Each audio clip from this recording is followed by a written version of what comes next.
Hey, we are live, and StreamYard is actually letting me know we're live. It's a beautiful thing, and it's a beautiful Friday here in Atlanta. I hope it's beautiful wherever you are. I know you're really excited because we're really excited because there's a lot of stuff going on here in small business world when it comes to topics and issues and things that we need to be aware of and discuss and address and debate and all that good stuff. So this is our second show. We're calling it Small Business Breakthrough, brought to you by Small Biz Trends. We've assembled the crew, but before I bring the whole crew out, let me bring out Small Biz Trends Chief Technology Officer Leland McFarland. Leland, how you doing, man? I'm doing great. How are you? I feel good. Wow, I'd also sound like James Brown all of a sudden, but you know that's it's okay. I don't mind sounding like James Brown. I won't go into the is this a bit anyway. I definitely shouldn't do that. Anyway, thoughts before we bring the crew out? Good to be Friday. Looking forward to the weekend. All right. Well, as I think we're all looking forward to the weekend, but we do have some things to talk about and address. Oh yes. Let me bring out the crew. Ivana Taylor is back. Hello, Ivana. Hi, guys. Good to be here. The one and only Ramon Ray, or is there several like clones of you because you seem to be everywhere, man? Just me. And as usual, bringing up Leighton. No, I shouldn't do that. I'll give him his props. He is the cold one. He is the bold one. He is the somewhat old one. He is John Cold Rice Lawson. Brent must love you, John. He must love you a lot, man. Man. You would think I should, since I see him every week beyond this, and but really no. Anyway, folks, how's everybody doing today? Ramon is good. Amazing. Awesome. All right, amazing, awesome, all these good things. Ivana says she's in the Mecca, but Ohio. Yes, bright and sunny tropical, although we call it Medina. Medina. That is just one of the many cities in the United States that are pronounced differently than the original. And that is our history lesson for the day, folks. But, Got it. all right, let's get into it. So Leland was good enough to point out a couple of topics, potential things that we could kick around a little bit. But as we tried to do last week, sometimes we just go off script. We just say, if there's something that anybody is really interested in talking about, wants to bring to the group, I say we just throw it out there and see what happens. But in the meantime, maybe we'll start off with something that I thought was kind of interesting, because I know all of us go to events, we speak at events, we do all sorts of different things at events, and it looks like events are back, folks. If you look at this graphic from, what is that, from the marketingcharts.com, folks, this is really interesting to me because we look at trade shows basically like 2019, we were at a certain level, about 16 billion. That's pretty big in terms of how much was being spent on trade shows. But look what happened between 2019 and 2020, which is when the pandemic really took force. It killed trade shows, right? So it basically sunk up the whole thing by 80%. I don't even know what the other 20%.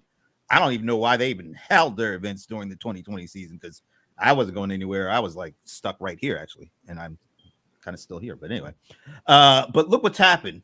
Only in 5 short years, we've actually gone back a little above the levels that we were pre-pandemic, and is expected to keep growing over the next several years, be well past what happened during the pandemic. So the question is to me, are you guys surprised at how quickly trade shows are back? I mean, I've gone to a lot this year. I'm sure all of you have gone to a lot this year, but are you surprised at how resilient people are in terms of wanting to go back to these events and conferences after the big close up? Hey, Brent. Listen, I'm not surprised at it for 3 reasons. One, I think that humans love being together. We're here now live. We love that handshake, that hug, that cough. No, that handshake, that hug. We love that. That's one. So we love being together, learning that experience. You just can't beat it. You just can't beat that. Number two, I think the stats are right because I'm booked a lot in 2025. So since I'm booked in 2025 a lot, the stat must be right. If I wasn't booked a lot in 2025, I wouldn't believe it. But those are two things I'll add to the conversation. First of all, shout out to Monique. Good to see you out there. What's up, Monique? Stephanie, thank you for the comment. And Hey, she's Stephanie. doing a trade show in November. So there it is. Anybody else want to comment on that before I got another question around trade events, but I want to know, are you guys surprised that they're already back to levels that they were before the pandemic, already past that? I'm Not kind of wondering if surprised. it's like, oh, I kind of wonder if it was like employees mutinying. It's like, this is my time to get out of the office, get a couple of drinks, hang out, travel a little bit, see the sights, give it back. I'm surprised it's not higher, actually. Wow. And the reason I'm surprised it's not higher is because I think a lot, I'm speaking for myself, but I'm also anecdotal, and Ramon, jump in here, because I know you guys you do a lot of things, but my experience is that people really OD'd on Zoom. This is like really terrific, but just like you were saying, Brent, and Ramon was saying, I've just noticed a lot more people doing live events. It may not be a giant conference or trade show, but it just is an opportunity for people to come together. So I'm echoing all the things you said. I actually thought it was going to be a little bit higher because, like, maybe it's a little bit of what Leland said, maybe it's a little bit of what all you said, but just this, like, real need to get over the video fatigue. Mr. Lawson, you've been suspiciously quiet so far. Well, I mean, it said B2B trade shows for one, so it's not about conferences necessarily. That was a breakout. And I mean, B2B trade shows, as a e-commerce guy and looking for products, I mean, you have to, it just doesn't work as well. There was no real replacement for a actual product trade show. I mean, we tried. I remember going through the China thing in 2020, trying to do their trade show. And they did okay. People tried to do that, but it's just, there's no replacement for being able to touch, see, smell, taste, before you take on a product and, start using that. So I can see that it's a need. It'll always be a need, at least until we get smell-o-vision. Then maybe not. Good Lord. I don't know if I'm ready for all that. I'm ready. Okay.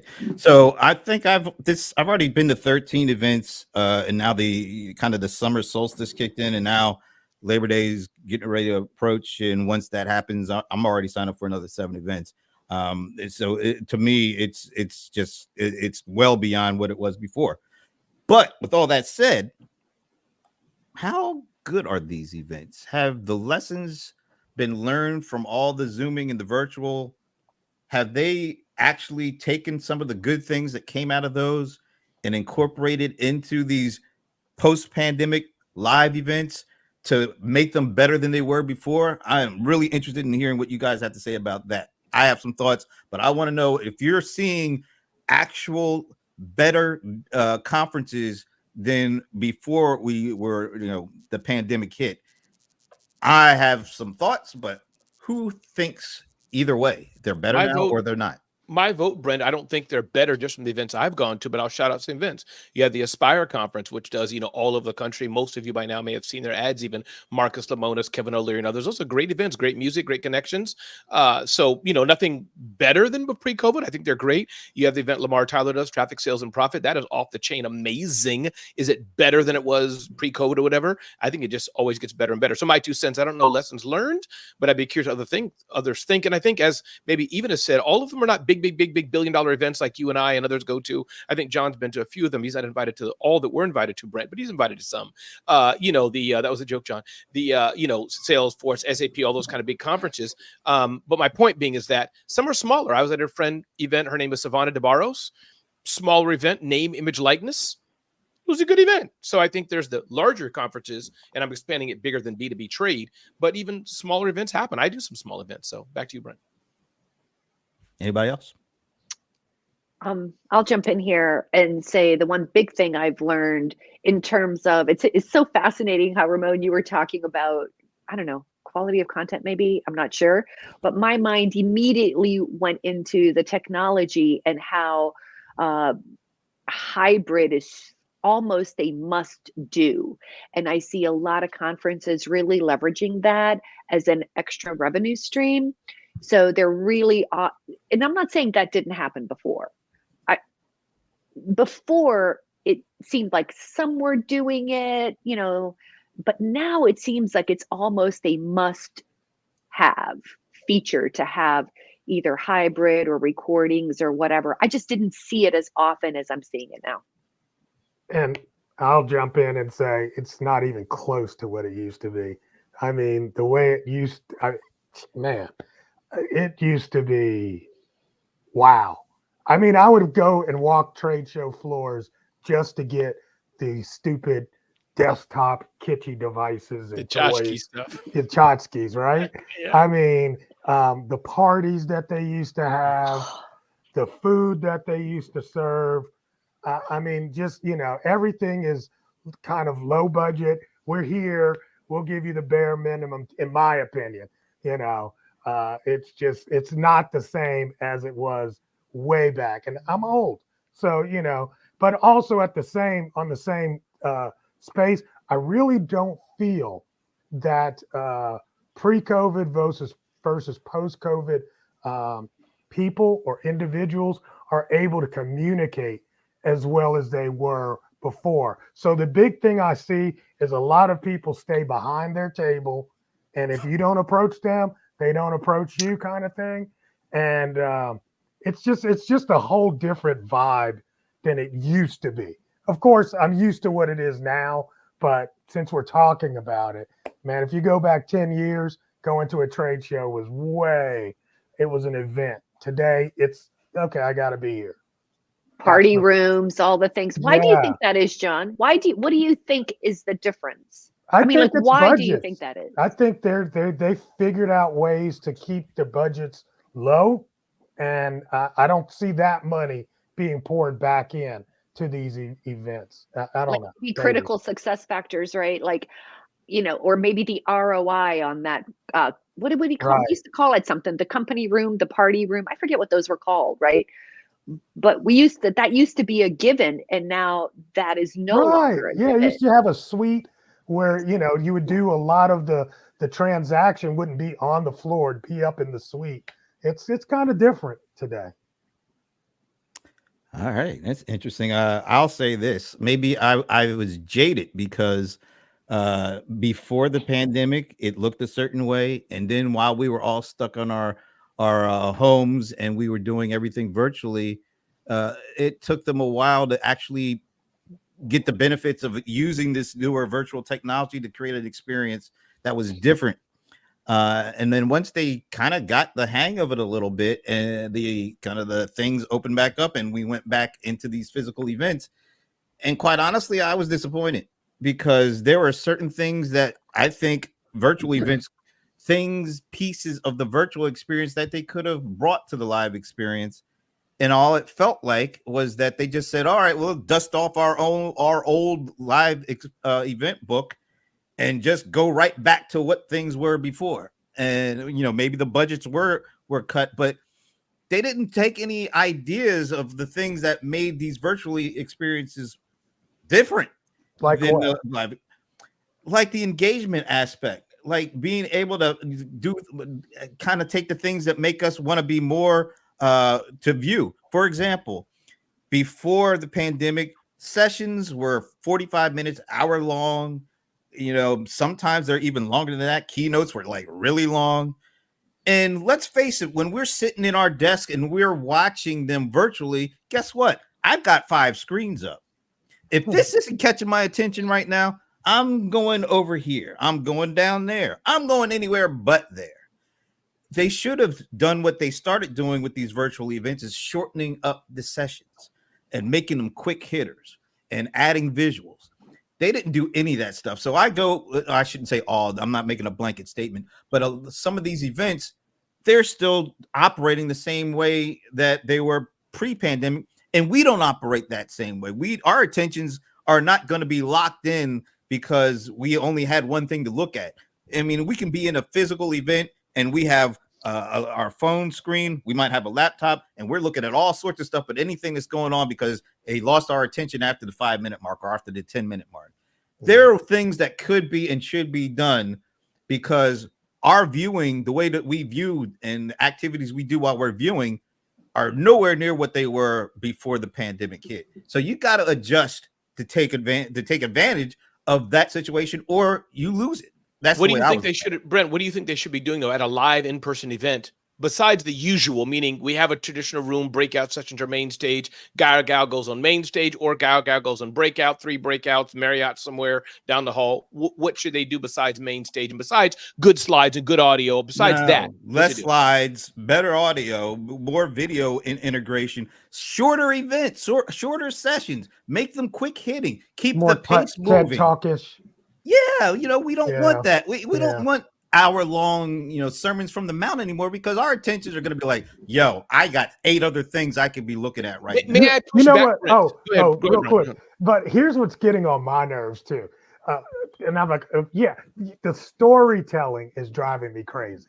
Yeah. So it's like, and we're going to bring on, so-and-so COO to talk about, boom. And then, we're in a story. And then, that's driving me crazy.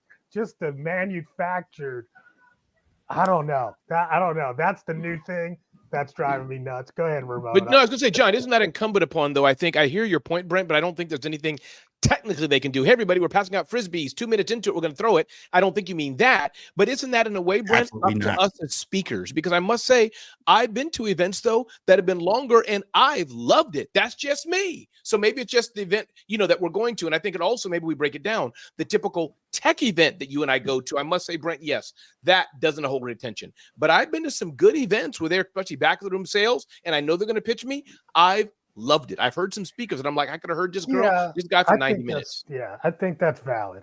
I mean, it depends on what you're going to and what you're going for. So when I'm going to an event that, like you said, where they're going to give me education, that's right. I need the long format. That's right. I want it to feel like workshop-ish. And if they're good, John, right? You want it longer. You've been to probably good events. Yeah. 90 minutes, you were mesmerized, give or take. I mean, right? Okay, that would be a football event for me. I can't do 90 minutes of somebody just talking at me.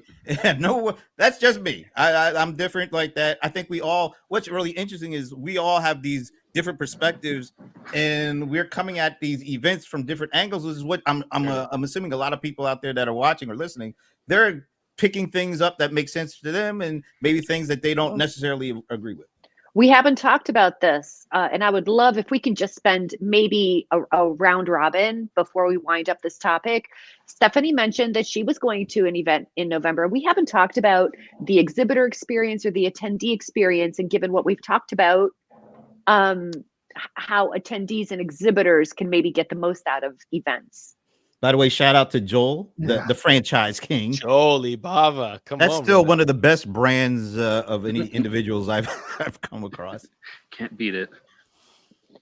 All right. I'm sorry, Anybody? I lost it. What did Ivana say though? What was the? I said we have Stephanie going to an event in November, and we haven't really talked about the exhibitor attendee experience. So maybe we can kind of do a round robin and share some tips. The exhibitor attendee experience. All right, you start. You mean exhibitor / attendee, or I'm gonna start, right? Come with a plan, my friends, right? Because come with a plan of who do you want to see, what competitors do you want to see, what relationships, who do you want to connect to? Make those connections early, like on LinkedIn or something. Make a plan, like you guys were talking about. People are on their phones. Make a plan to be able to get together with someone, whether that's drinks or lunch or something else. I'll stop there and I'll throw it over. I'm going to throw it to Ramon. Go, Ramon. Ooh. Yeah, no, I echo what you said. Even come with a plan. Come with a plan. Meet people who you want to meet. So I'm all for it. Yes is the answer. Yes, I love it. Yeah, I know. For me, it's like when I go to big trade shows. I always look at whatever they have online so I can start doing that planning about these are the vendors I want to see. This is the hall I want to visit to make sure I get those things done. And then I might meander around the rest of the floor later, but I have a specific number of booths that I have to make sure I go and speak to. And if it's during lunchtime, if you find the vendors that have like food or cookies or popcorn while you're there, you can save at least, I don't know, $17. Well, there's some vendors even have water. They're out. You don't have to buy that junk. You go there. And here's what I'd say you do. Here's what you do. Let's say you don't care if the vendor sells glass cups. Here's what to do, people. Hey, man, I was looking at buying glass cups for my company. Oh, my God, you have water there? Are you giving that out? Yeah, let me take a bottle real quick, take some of the steak, and tell me about it. Okay, thank you so much. Can you scan my badge before I go? Yes. That you don't have the guilty card. You know what I'm saying, John? You don't, absolutely. You don't I will give you my information. Yeah, but just give me the bottle, give me the cookie, and give me the t-shirt, and then we all good. You do that 10 times, you filled up. I am that guy too. I will. I'll let you talk. Give me the pitch because I really want this mug. It's fair. And I don't like those you people. Guys are really, right, really right, Ivana and Leland and Brent and John. Those people who have the big bag and scrape all your stuff off, those are not good people. That's wrong people. You know what? See, you guys are the exact opposite of me because the last thing I want to do is lug a whole bunch of additional stuff back to the airport because then I have to check it. Then I have to make sure my bag is there when I get. I'm like, look, I leave a lot of the stuff that I get right in the hotel room because I do not want to deal with all that. But let me ask you guys just a quick round robin, then we better head on. And Leland's going to answer this question. He's been too quiet. Absolutely. Leland's going to answer. Everybody's answering this question. What is the top thing that you go to an event for? Let's say outside of getting paid, because I know you guys all speak of different things. So do you go for the education or the networking? One or the other. Which one is the top priority for you? We'll start with Leland to make him answer it first. I would go for the networking. I go for the people, just to connect with others, make business connections. I mean, that's how I met all of you guys, and it worked out well. And we're all here with you right now. So. Right. I remember that Anita's been talking about Leland for like 62 years, right? Right, Ivana? And I'm like, yeah, that's probably the name of her cat, her garden or something. And then you showed up. She's like, this is really Leland. I'm like, okay. I didn't believe there was such a thing as Leland until I met you. I will say this, Leland, you really look good if you're over 62. I don't think you are. Even education or networking. Oh man, that's a hard one to choose. So I'm gonna do the sneaky thing and say I'm gonna say education because in the process of networking, I actually learn a lot. I tend to use networking as an opportunity for research, meeting new people, getting answers to questions, all that kind of good stuff. And of course, if I could learn some technical skill along the way, I'm all for it. All right, so you just waffled, if you ask me. But Totally. Little A, little B. All right, cold one, bold one. Education or networking? I don't like people, so I go for education. I hate networking. I network because I have to, and because that's what I do. I'm not comfortable in my own skin, believe it or not. God. So there you go. All right, this opens up a whole other can of worms, but we don't have time for me to go diving deeply into this because I think you're fronting. But anyway, Joel, Stephanie, Monique, if you are out there, put in the comments what is the most important part of you going to an event. Is it education or networking? Because I'm really curious because for me now, what about you? When I say I don't like people, people will believe me. Well, people don't like you either, but it works out. But you know what? Here's the thing. We'll wait till 5 o'clock. I'm sorry. 5 o'clock until we find it. But I will say this. I know this is going to sound so contradictory, but I actually look forward to the networking because I won't go out networking on my own, and I will not go up to people on my own. But if I am in that kind of environment, I like going and meeting people because they're almost sort of like they've been. I've had a chance to know exactly if they're coming to this kind of event and they're going to this kind of thing. They must have something of kind of interest. We have some similar interests. So it allows me to be a little bit more comfortable about, meeting people. Otherwise, I'd be I sitting love in what there. you're bringing up. I love what you're bringing up because it seems like who'da thunk it. Maybe all of us except for Ramon may not feel really comfortable networking, and I don't know how many people in the audience feel the same way. I had no idea, John, that you were quite that we are all sort of in the same space. And one of the great things about going to an event, it's just a great place to network because I always think like I'm going to walk into a group and they're going to be like, see ya, but they kind of want to talk to you. They're going to have to talk to you. If you lost and lonely in some city, like go to a marketing conference because they will like talk to anybody. I'll talk to a grilled cheese sandwich. I mean, seriously. All right, this is why I like doing this because we're so far off script in terms of what. But I just want to ask you guys because you guys are out there. You guys, I mean, you speak a lot, you connect. People love interacting with you. I had this really interesting conversation with a pioneer in the CRM industry. He is responsible for some of the most important CRM platforms out there at the senior level. I had a conversation with him, and he told me that one of the things that people didn't know about him was he felt like an imposter at a lot of the things and places he went. And he would actually leave jobs before he really wanted to because he didn't want people to think that they found out who he was. And so he wanted to escape before they found out. This guy is one of the pioneers in the industry. I'm not going to say who his name is because I didn't get permission to talk about this, to name him. But have you personally ever had that kind of imposter syndrome thing, even though you are out there and you're doing all these things and you're speaking at all these events and people look at you and say, oh my God, it's this, and then they take down every word you say. But have you ever felt like, are they really, do they really know the real me? If they really know the real me, they wouldn't listen to me. They wouldn't come to hear me speak. And I'm just curious, has that ever had that happen to you? I've had that happen to me, from time to time, but I'm just curious. Does that ever happen to any one of you? Hey, Brent. Yeah, I think it happens to me every day and all the time. But, and there's a big but here, I'm learning to not let that affect me. I'm learning that at the age of 51, in the same way, I honorably fan over Seth Godin, Gary Vaynerchuk, quote unquote, of the day.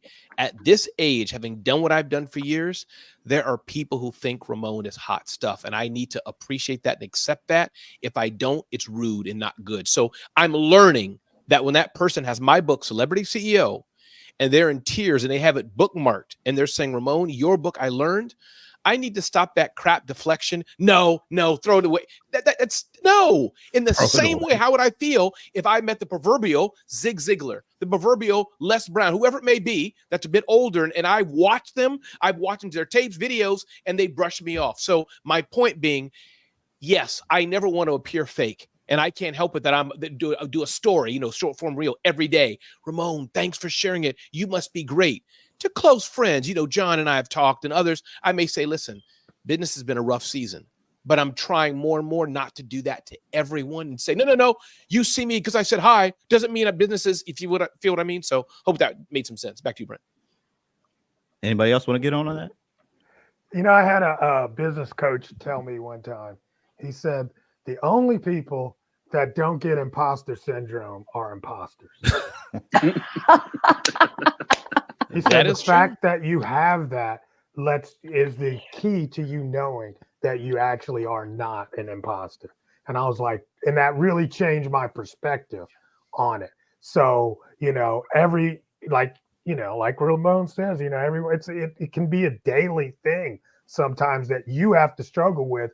And it's usually when you do that, it's when you look at yourself in the mirror or you hear your voice on the radio or on this, and I'm just, it makes me go, wow, I need to get out before people find out, that I'm really not that great.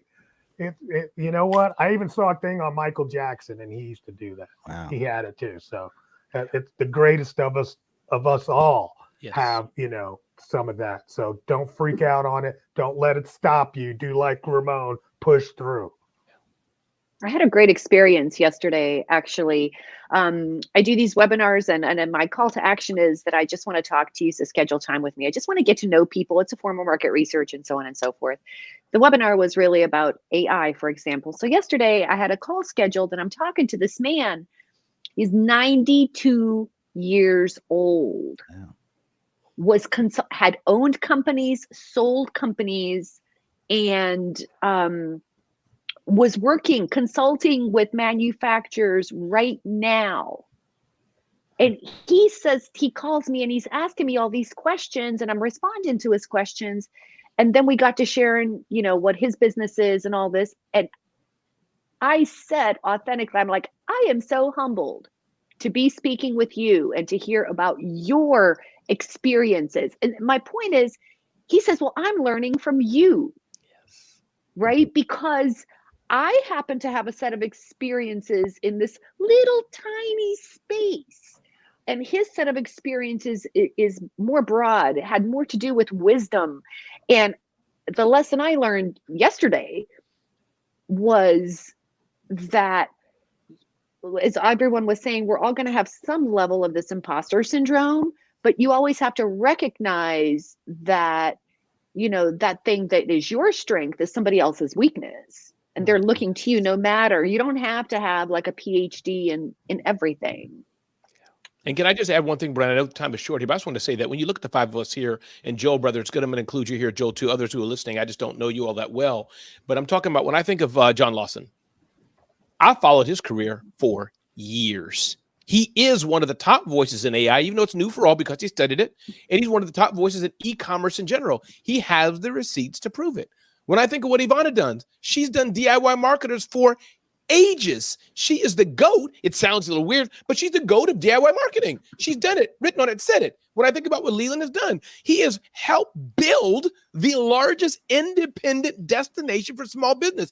Hands down, Brent Leary, the leading voice on all things social selling CRM. You just can't get with it. Joel Ibava, he's talked over and over. So my point is, as you going back to what you said, John, what you said even just now, I'm just echoing even us here. We don't like to say it, we don't feel it, whatever it is, but it's the truth, people. Once you put the receipts and done the rep for years, you are the GOAT. And I'm trying to learn that. I realize like I am 51. I am. I've done 20,000, 30,000, 50,000 articles. So I don't like it. But no, there's some 20-year-old, 30-year-old who's just starting out, some score person, and or even to your point, who's an expert, but not in my area, who looks at me. And it's hard sometimes, that imposter.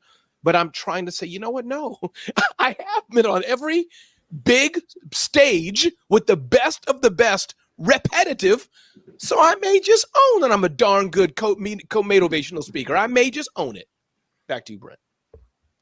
I really love this conversation. I had no idea we were going to get into it, but I think even as a small business conversation, this is really important because I am sure there are a lot of folks who are out there who are trying to get their business off the ground or who are even have to a certain extent some level of success, but they're still trying to get to the next level. There's always doubts that creep into your head, even if you know your stuff, even if you feel confident about the things that you have done. There's still this thing in the back of your head that makes you question, is that enough? Is that what people will see? Is that something that I should be able to stand on and not worry about? But we're all human, and even as small business owners, we're really human. And I think this imposter thing is so much bigger than what most people who are struggling with it, because they struggle kind of in their own, way, in a solemn way. They don't reach out and don't realize some of the most successful people, like you guys said, have it. And so I think this is great that we're able to have an honest conversation around that. So maybe that's the last thing, because we really went long on the first one. But maybe we'll just end on something like this. Let me bring this guy up. I just found this really interesting. Once again, Leland spotted this one. So, and I am one that I actually pay YouTube Premium, so I don't see ads in YouTube. And it looks like a lot of folks are actually skewing more heavily and saying, you know what, I'd rather save the money. I'll put up with the ads. And I'm just curious, as an individual, do each of you are you okay with seeing ads if I get free content, or are you like me and I'm like, hey, look, I'd rather just not have any distraction, because I really hate YouTube when they you're seeing something and it's just a weird disjointed ad comes out of nowhere, and that just irritates the hell out of me. So do you guys, any of you guys, do you pay the premium to stay away from ads? Yep. I hate the ads. I will go, if there's like tiers within like Netflix has like the ad supported tier, no ads. I have kids too, and you never know what in the heck kind of ads. I mean, we had a YouTube for kids, and they were still throwing out some scary movie stuff, and it's like, okay, come close your eyes, you don't want to see this movie trailer or whatever that they're throwing in front of the thing. And so it's like we stopped with YouTube because it's like, no, I don't want an ad. And I hate it in my own. It's like Amazon started doing ads with the Primes, and it's like, okay, no more Amazon videos. I'm going to stay away from it because I can't stand them. I pay for the $2.99 a month not to see the ads either on Amazon. In addition to you, I just can't take. You really don't like ads, Brent. All right, anybody else? What's up? For me, I don't mind the ads. I pay first and foremost for the access. Chicago PD, it's an older show, I know, but I've just started watching it from season 1. So, or things like that, a good series on a Showtime, whatever it may be.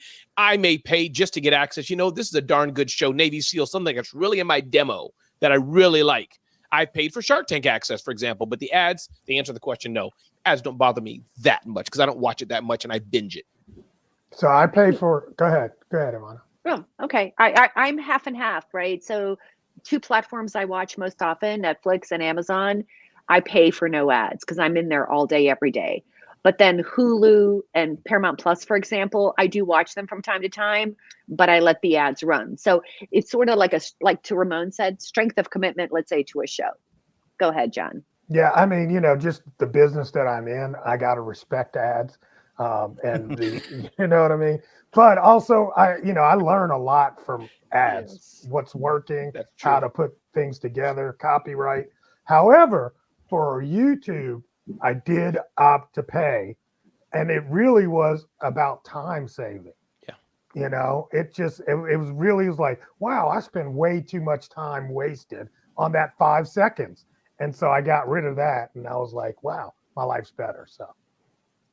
Good point. I like it. Leland's for kids, John's for time. Go ahead. I'm like, I never thought about the time. It's annoyance for me. I wanted to cut down on annoyance. I hate being right in the middle of a video and all this. I mean, like out of the blue. Countdown. It's just so irritating, and I don't need any more irritations in my life. So, I did do some research. As when these charts were mine because they're marketing charts. But I did do some research because the next question I asked myself was, geez, how do you place ads on streaming services and how much are they? So believe it or not, it's very, very similar to the way you place ads on like Google, like anything else. And then the question I asked was, can you target those ads? So if you had to choose, I don't know what it is for cable, maybe somebody knows, but what I learned in my little tiny search was that it is definitely accessible for small businesses. I mean, yes, it's more expensive. I think the average price is anywhere from 10 or 15 and up, 10 or 15,000 and up per month. Because remember, it's just like CPM. So people watching. So there'll be lots of people watching. So there you go. And that is our marketing lesson for today from Ivana Taylor. No, that's good because I think a lot of small business owners only think of Facebook ads. And I'm like, there are so many places you can spend your money, on advertising that's affordable, and even now I just noticed that I'm seeing this Kevin O'Leary ad about being able to get TV time if you spend about $5K. If you got that in your budget, you can actually get TV time now. So everything is open for small business. Check it out. It's probably more affordable than you think. And when you think about it, you know, I never used to be a fan of ads, but I'm a big fan of ads because what people don't realize that if you're in a certain kind of business where the value is your quote unquote touching your customer, being in the same space as your customer, you could be an attorney, financial planner, a doctor, Ice get cream it, shop. salon owner, you're working. So you may not have time to be creating content. You may not have time to be doing all these things that might cost a little less money. Your great option is pay to play. And you could spend just as much money, like John says, on that as you would on a course having to learn something that you may or may not have time to do. All right, one quick one from ripped from the headlines of Small Biz Trends. Meta unveils new Threads feature for creators and businesses. And let me go to kind of the meat of what they're offering here. These updates include insights, the ability to save multiple drafts, and a new scheduling function, all of which are designed to simplify content planning and provide a deeper understanding of audience engagement. All right. First of all, I'll be the first to say I haven't looked at Threads since it came out. So I don't know how big a deal this is or not. So I will leave it up to you guys. It's not a big deal. They're trying to court people over. They're like, come on, guys, please use it.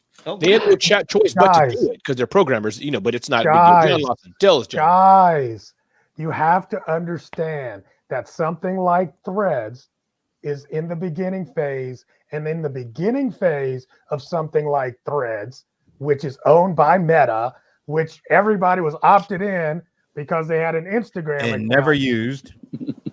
That never used means millions. Yes. And if nobody else is over there and you still got access to millions, there is very big opportunities to do things for nickels and dimes. I'm telling you, this is something, again, if you're a small business, don't sleep on the opportunity. All right, so I'm going to call you out. I'm calling you out. Are you using Threads right now? I'm getting ready to start using Threads. Getting ready. Yeah. I mean, well, I don't have anything. I don't have anything right now. As John's attorney, John doesn't have to use Threads. His message was to small business and just said, don't sleep on it. So in fairness, I'm not on Pinterest. I chose not to. So do what I say, not as I do. No, but there's avenues. John, you don't have. I got you, John. You can.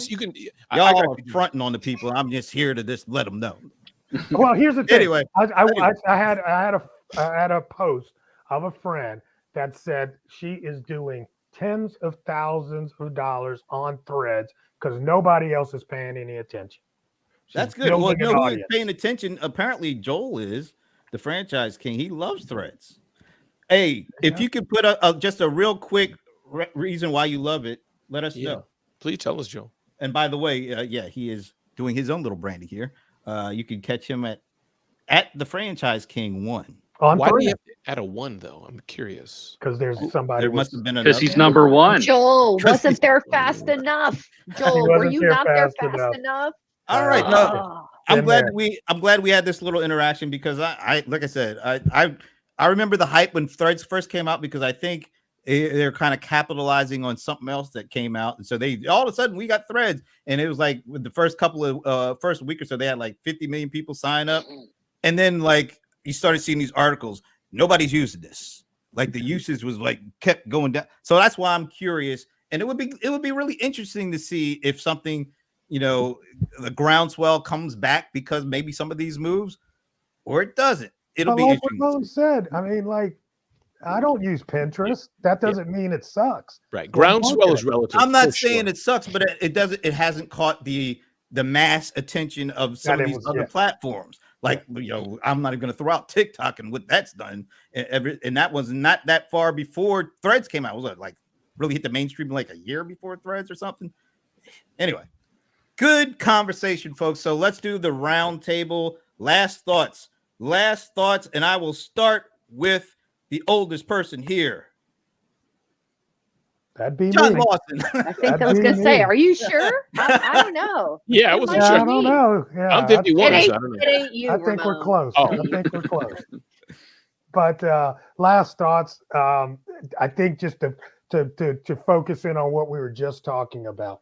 Understand, just because people are talking about how much they're doing on, a Facebook or their YouTube ads. Those are not the only platforms that have eyeballs. You can look for, these micro platforms and really make some inroads. So definitely be out there and look for opportunities. Ivana. All right. I am going to, given what we've all talked about, we've talked about events, we've talked about different platforms, we have talked about all the things. I am still going to say that the one thing I would want everyone to do is slow down. Like the whole sharpening the saw thing, right? Don't get into the slot machine of marketing ideas, throwing your time and money at stuff because somebody else, I'm riffing off of you, John. Somebody says it's a good idea. Slow down. Do your research. Focus on your ideal customer. That's going to help you develop an offer. You're going to know where these people are. Focus on where they are, where you can connect with them. That encompasses what John said. You don't have to be in action all the time. Just because you're doing research and understanding your ideal customer and creating an offer, these are like thinking things. That doesn't mean you're not doing. Leland. I would go with along the lines of what Ivana was saying, slow down. When you're talking about social media, find the social media platform and focus on that, where your customers are. I have a cousin who owns a coffee shop, and she primarily does Facebook because that's where all of her customers are. She's not going to Instagram. She's not going to Twitter because that's not where her customers are. And she thrives with it because of that. And Mr. Ramon Ray. Yeah, business is difficult and challenging. Never forget why you're doing what you're doing and do the best you can to have fun along the way and build great relationships. It's been a great time to be here. And I'll just say, I would advise people to check out Ramon at where? Zoneofgenius. Zoneofgenius.com. Thank you. And Ivana, where? DIY. DIYmarketers.com. Yeah, she just it's hard to get. It's hard for her to get the words out. She was just so excited to see that. All right, I think you're back now. And even where should I don't know what happened. DIYmarketers.com all day, every day. Email me, Ivana at DIYmarketers.com. Send me your questions. I will answer. Wow, that was a little bit much, but I like that. Leland, we'll go with you next. I think I already kind of know where they should go. Smallbiztrends.com. Smallbiztrends.com, at smallbiztrends on most social media. All right. And I'm very curious to see what the cold one, the bull. Right? Because always something. Sneak peek, guys. Makewithjohn.com. There you go. See, that was not what I was hoping you would say, but that's okay. I was hoping you would say something else. You want to take a second shot? Oh, okay. Hey, I'll be around at 5:00 with this Brent Leary guy, and we're going to go at it with each other today and talk about John Legend. Oh my God. I was hoping we could end on a positive note here, but anyway, we'll leave that for 5:00. We'll leave that for 5:00. But anyway, I think. Where do we find you at, Brent? Well, you can find me at 5:00 as well, yelling at the cold one, the bull one, John Lawson. But the easiest way for you to find me is just go on LinkedIn and just look at Brent Leary. I got a lot of stuff out there. But this has been another great first of two shows so far. Yeah. I think we've done a pretty good job. I think we've got great folks like Joel, the franchise King Labava. Matter of fact, I would not be surprised to see Joel on here at some point when we do these things, as we continue to shape the show and tweak and touch up and things like that. But thank you all for checking us out. I think we will be back next Friday for another one of these small business breakthrough shows. So on behalf of the whole crew here, I'm Brent Leary. We will see you next week. Have a great weekend, everybody. Great weekend.